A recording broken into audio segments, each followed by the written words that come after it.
So, Mr. Chairman, I pray for you. I want you to have more power, more strength, and better health. Because in the next few meetings to come, in the next few hearings to come, people will look towards you and this committee, together with the DPWH and the... Now, I'm so happy that Ma'am Mina Pangandaman, she inspects projects na.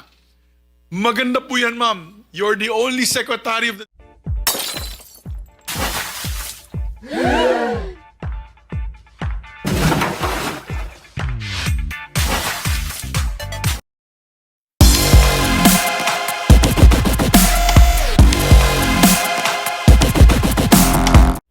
The former Senate President, Senator Subiri, for your questioning. Maraming salamat, Mr. Chairman. Mr. Secretary, good afternoon to all the members of the DPWH Good afternoon. and Secretary Pangandaman and all the other departments. Alam mo, let's address the elephant in the room, Mr. Chairman. Let's already address the elephant in the room. The DPWH is not all at fault. Kasi yan, kanina pa, nahiya lang si Secretary, Mr. Chairman. Pero in our conversations together, together with Secretary Mina, namamanggal yung budget. Iba yung NEP, paglabas po ng ng GAA, yung General Appropriations Act. And I've had conversations with the good secretary na sabi niya, wala na yung aming flagship projects. Wala na kaming road right of way. Out of sheer frustration. Hindi kasalanan ni Sec yun, Mr. Chairman. Kasi tamang sinabi niya, pagdating sa NEP, vetted na yan. May RDC Council approval yan. Napakahirap, napakahigpit. And the DBM also knows that there's a vetting process. Kaya paglabas po ng budget, iba nang itsura ng budget, wala na po silang magagawa dahil batas po yan. Kailangan po nilang i-implement yun. That's the elephant in the room. Kaya tama si Toby Chanco sa Kongreso kahapon. Ibigay yung mga amendments from the NEP and after the BICAM. Kasi napakasimple lang po yan eh. Ito po yung NEP, ito po yung amount. Yung marami dyan, walang kalokohan na projects, walang flood control, walang cat's eyes, walang pagbili ng solar lamps, paglagay po ng road barrier, rock netting, tsaka yung pintura sa kalsada. Paglabas ng budget, inamend yung budget nila, linagay na po lahat yun. We need to find out the proponents of that, and the President is in the right track. Kasi I've seen the President's frustration when I was Senate President na talagang bakit namamanggal yung budget, ba't nawala yung aking legacy projects. Kaya for 3 years, nawalang legacy project yung ating Pangulo dahil nga, siguro there was a free hand and we're all guilty, no? Both House and the Senate. So, I think, wag na tayo magsanto-santo dito. Ilabas na natin yung listahan. Sino ba nag-amend yan? Tapos depensahan ng congressman o senador sa Luneta kung kaya niyang idepensahan, ba't niya linagay doon? Tama sinabi ni Chairman. Maraming project dyan, ghost. Meron pa nga hindi ghost, ginawa pero kalahati lang. Supposed to be 100 linear meters, naging 15 linear meters na lang. Di dapat kasuhan yun because that's a public infrastructure project. If it is not 100 linear meters under the contract, they do 50 linear meters. You can file a case like what they did to Napoles and file a case against them for substandard projects. Kung pag na yun, gumuho ng tubig, gumuho din yung project. Labas ng kabilya, walang kabilya, kawayan lang. Nandun sa Albay, sa home province ng aking nanay. Panay, coco lumber. Diyos ko po. Tsaka bato. Tapos semento. Yung semento, mas manipis pa sa platito yung semento. Yan, kasuhan yan. Kasuhan ka agad yan. Tapos tignan mo yung proponent. Kung wala po sa NEP yan, sino ba naglagay na politiko dyan? Yan ang tanungin natin. Kasi there's always a day of reckoning in the elections. You will always say, kayo pala proponent na itong mga substandard projects. Ay, lagot kayo sa amin kasi binaba kami dito. That's the elephant in the room, Mr. Chairman. I did not want to make an opening statement, but watching this talaga angers me. And I am so happy that the minority leader, together with Senator Lacson, together with Senator Sherwin Gatchalian, our chairman of the Committee on Finance, and the members of Congress now will be transparent. If there are amendments to be made in this budget, let's defend it on the floor. Kung may kalsada doon sa gitna ng probinsya ko ng Bukidnon, walang tulay, yung mga teachers nalulunod, yung mga estudyante nalulunod, I will stand up here and defend a bridge project for that. And then convince my colleagues for that amendment with the approval of the local government unit, the RDC, and the DPWH. Pero yung mga bulagaan lang na after one night, nandun na lahat. Wala na po silang mavevet, wala na po silang magagawa. Kawawa din yung mga to. They become our punching bag. But let's start from the beginning. Where did the funds come from? Where are the sources of these funds? And let's expose it once and for all. Parang sa nangyari sa Napoles, lumabas lahat ng pangalan. May mga politiko ay ilabas sa mga pangalan. Ilinabas nun ni, at that time it was Chairman Chofisto Ginggona III. Yung anak ni Vice President o Senator. Linabas niya for them to defend themselves in the annals of the halls of the public opinion. So Mr. Chairman, I pray for you. I want you to have more power, more strength, and better health. Because in the next few meetings to come, in the next few hearings to come, people will look towards you and this committee, together with the DPWH and the... Now, I'm so happy that Ma'am Mina Pangandaman, she inspects projects na. Maganda po yan, ma'am. You're the only secretary of the DBM that I know who's gone out of the office and actually do actual inspection. Kasi tama po yan. Kasi pag humingi sila ng pondo sa project na yan, alam na ni Ma'am Mina, bakit ko bibigyan ng project yan na palpak yung project na yan. So at least alam niya na. So I salute them for now their process for reform. But we must fix what has happened in the past. And if cases have to be filed, let's file the cases if need be. Thank you, Mr. Chairman. Thank you for your prayers, Senator Monsignor. Prayer for you, Mr. Chairman, and the members of this Thank you. committee. Thank you. In my list, Senator Mark Villar, Senator Win, it's your... Thank you very much, Mr. Chairman. Let me direct my questions to the good Secretary. Secretary, may rini-review namin yung mga contractors saka project na isiniwalat ng ating Pangulo nung nagkaroon siya ng press con. At i-flash ko lang po sa screen yan. Ito po yung isiniwalat niya, 15 contractors, iba't ibang projects, iba't ibang bilang ng projects, yung tapos halaga po ng projects. Yung pinakamalaki, 9 billion pesos in a span of 3 years. Pinakamaliit, 4.5 billion pesos in a span of 3 years. Itong mga contractors na ito, Mr. Secretary, sino po ang nagre-review kung sila ay may sapat na kapital, may sapat na kakayahan, meron silang experience, dahil ang lalaking proyekto ho to hindi ito maliliit na proyekto. Biro mo, isang contractor, number 1, Legacy Construction, 9 billion. Kung i-divide ho natin yan per year, that's about 3 billion per year ang kanyang kontrata. No? So, sino ho ang nagre-review ng capability and capitalization of these companies? Your Honor, I think the licensing of these companies will come from PICAB po, yung Philippine Contractors Accreditation Board.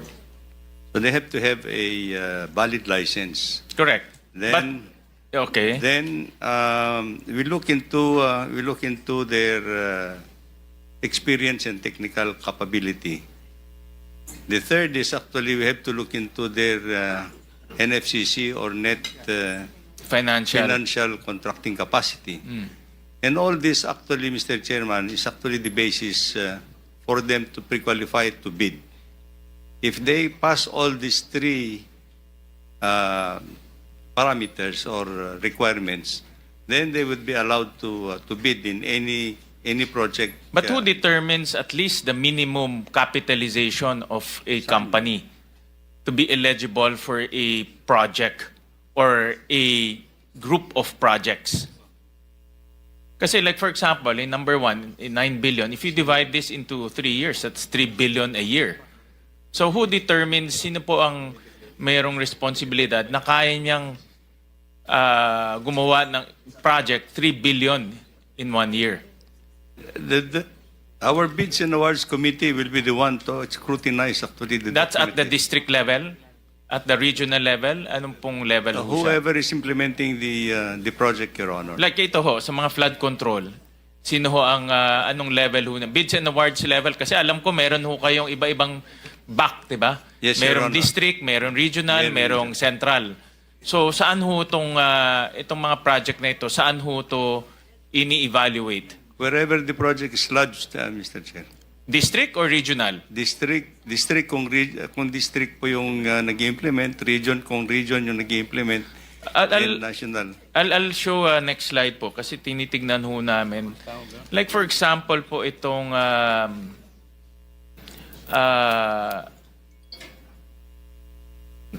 oops, nawala. Nakikita niyo ba ho? Yan. Yung number 4 po, no? Which is QM Builders. Ang kanyang contract is 7.3 billion. Pero ang kanyang capitalization is 1.2 million. Paano ho nangyari na nakakuha siya ng kontrata, 7.3 billion? Assuming, divided natin per year yan. 1.5 billion a year. Ang kanyang capitalization is 1.2 million. In number 7 po, yung Centerway, ang kanyang capitalization is 45 million. Ang kanyang kontrata is 5.1 billion. Yung 999, ang kanyang capitalization 90 million. Ang kanyang kontrata is 3.9. Yung Wawo, kanina pinapag-usapan natin, Wawo Builders, capitalization 50 billion. Kontrata niya is 4.2 billion. Yung MG sa Median, capitalization 250,000. Ang project niya 5 billion. Although si MG sa Median, meron din ho siyang sole proprietorship na 1.3 billion. Dalawa yung kanyang kumpanya. Next slide, papakita ko ho sa inyo itong QM Builders. Tinignan ho namin yung kanyang financial statements. From start to end, no, from 800,000 all the way to 2,000. Ang kanyang next slide. Yung kanyang financials, ito po. Yung kanyang kinikita, pakita natin. Yan. From 2015 to 2024, revenue is 0. Gross profit is 0. Net income, lugi ho lahat.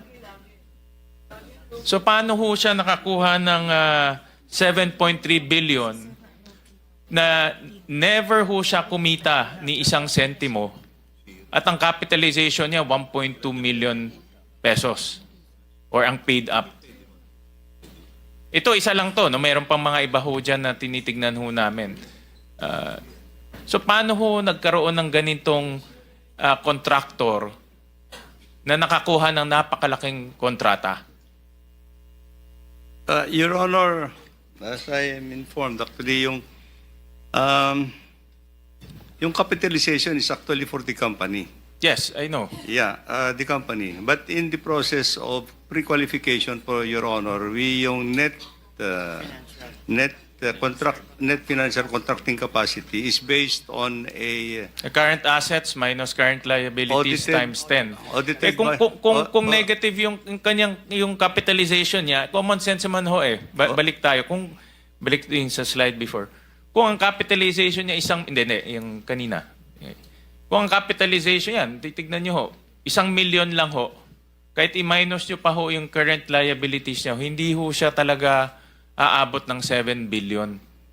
Ito official statement ho ito, nakuha ho namin sa SEC. So ang punto ko ho, meron ho talagang mga tao na linalaro po yung pre-qualification stage. Mr. Chair, with the Yeah, go ahead. permission of Senator Gatchalian, Mr. Chair, pwede malaman from Secretary Bunuan kung sino itong QM? Sinong tao ito sa likod ng QM? Sino may-ari nito?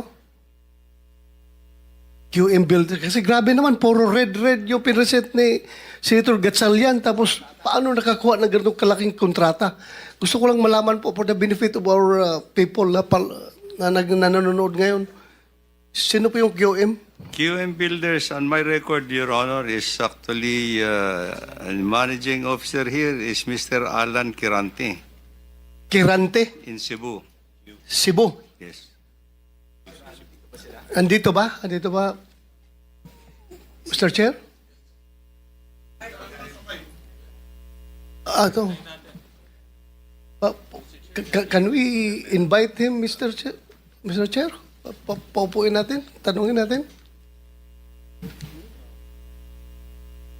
Can the referred representative come over, please? So, I think Senator Bato is willing to ask a few questions from your company.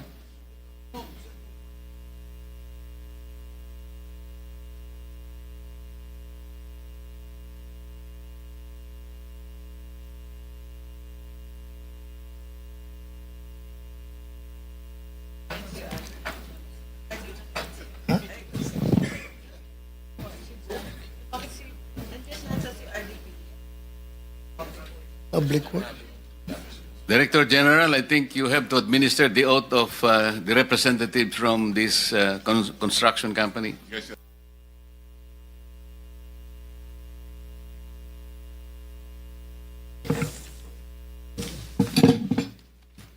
Tumayo ka, Mr. Kirante. Kirante? Yes, Mr. Chair.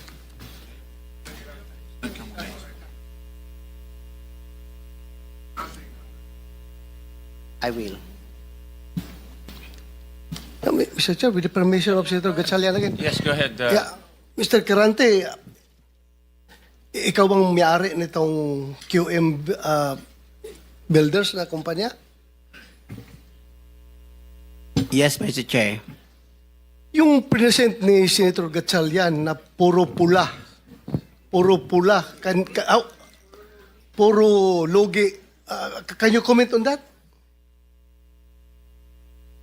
Nagtataka ko, Mr. Chair, kung saan magaling yung information kasi ang QM Builders, nag-upisa tayo sa 1992 as a dealer of hardware and construction materials. Tapos, nung 2003, nag-venture tayo sa construction business. To make it short, pinakita, do you, Ano ko na lang. totoo ba yung sinabi ni Senator Gatchalian? Hindi, totoo yan. So, hindi totoo? Galing ho to sa SEC. Is easy yan, ang record. Hindi kasi yung totoo lang, sorry to make it short, yung QM Builders quadruple A at tayo eh. So anong corporation po ang gamit nyo? Kasi ito po, hindi naman namin to inimbento, kinuha namin Baka SEC. siguro yung ano yan. Sa Kasi GIS nyo ito eh. Mr. Chair, siguro yung nakuha niyo sa hardware namin, hindi sa construction. Kasi yung hardware namin, Mr. Chair, pareho yung pangalan. QM Builders yung isa, construction supply, at sa isa, QM Builders construction talaga. Isabit nyo na lang ho sa amin yung dalawang corporation ninyo. Yung sinasabi nyong construction company at ito yung, ewan ko kung ano ito, yung itong hardware ho ninyo. Submit nyo ho sa amin lahat ng dokumento ho ninyo. Yes, Mr. Chair. Chairman, may just add, FS po, financial statements, audited financial statements submitted to the BIR every year. Yan po, Mr. Chairman. Mr. Chair, dalang-dala ko ngayon. Mr. Kirante, please submit the financial statement of whichever. Ibig mo sabihin, dalawang QM Builders Inc. ang ginamit mo, dalawang pangalan, dalawang kumpanya. Ganun ba yun? Ang nakalagay first, yung QM Builders na nag-umpisa kami sa 1992, isang hardware yon. Tapos ng 2003, nag-venture kami ng another business, yung construction, QM Builders, construction na yon. Bali, isang pangalan, dalawang klase ng business. Kaya nung 2024, naging quadruple A tayo. Kaya, sa tingin ko, mali. Kasi yung NFCC namin, 40 billion eh. Ngayon. Kaya yung kuha naming project is only, wala nga 10% sa project namin nakuha per year. Pasabit na lang sa amin, Mr. Kirante, nung mga dokumento. Yes, Mr. Chair. Thank you, Senator Sherwin. That is why, with your presence today, I hope yung mga umiiwas ngayon na mga contractors na hindi pupunta dito will be inspired, will be motivated by your presence na nasagot mo na yun pala ay sa isang kumpanya mo. So, sana magsisipot sila. Yung mga absent ngayon, next hearing. Di ba? Hindi kita dinidemonize dito, ha? I am actually giving you the chance to present your side. Kaya dapat ganun din ang tingin ng ibang mga contractors na pinapatawag natin. Yun lang, Mr. Chair. Thank you, Senator Gatchalian. Thank you, Senator Bato. And Mr. Kirante, kayo po ang presidente nitong